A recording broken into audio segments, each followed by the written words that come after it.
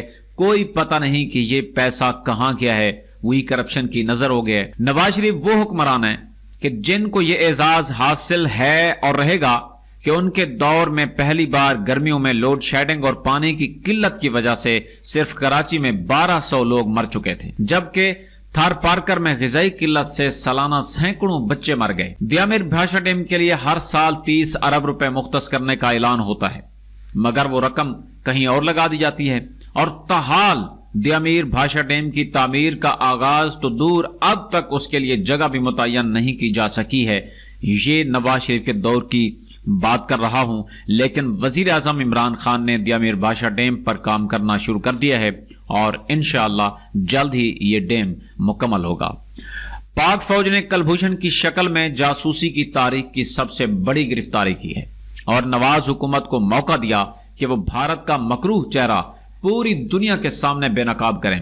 مگر نواز شریف نے نہ صرف کلبھوشن کے معاملے میں مکمل طور پر چپ رہتے ہوئے اس تاریخی کامیابی کو مٹی میں ملا دیا بلکہ مبینہ طور پر انڈینز کو کلبھوشن کا معاملہ عالمی عدالت میں لے جانے کے لیے بھی معاونت فراہم کی ہے. دوستو کشمیر میں بھارتی ظلم اور کشمیریوں کی مزاحمت اتنی بڑی ہے کہ پوری دنیا میں اس پر بات ہونے لگی تھی سوائے ہماری پارلیمنٹ کے. 2013 سے 2018 کے درمیان سوشل میڈیا کے ذریعے وہاں ڈھائے جانے والے مظالم کے شواہد روزانہ لوگوں تک پہنچ رہے ہیں. خود بھارت کے اندر سے کشمیر کو چھوڑ دینے کی آوازیں اٹھنے لگی تھی. کشمیر کو دنیا کے سامنے اٹھانے کا اس سے بہتر موقع پاکستان کو تاریخ میں نہیں ملا تھا.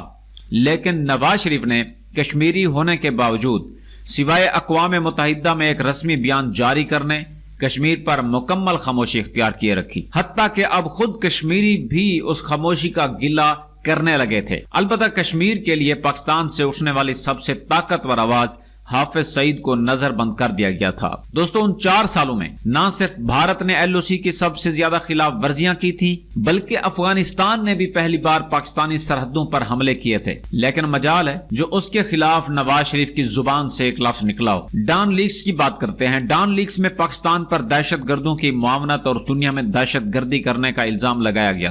یوں پاکستان کے خلاف انڈین موقف کو تقویت دی گئی اور اس نیشنل سیکورٹی بریچ پر تحقیقات کے نتیجے میں یہ انکشاف بھی ہوا تھا کہ اس میں خود نواز شریف کی بیٹی مریم نواز ملوث ہیں، جبکہ 4 سالوں میں پاکستان میں وزیر خارجہ تک کا تقرر بھی نہیں کیا گیا تھا جس نے پاکستان کو سفارتی محاذ پر وہ نقصان پہنچایا جس کی تلافی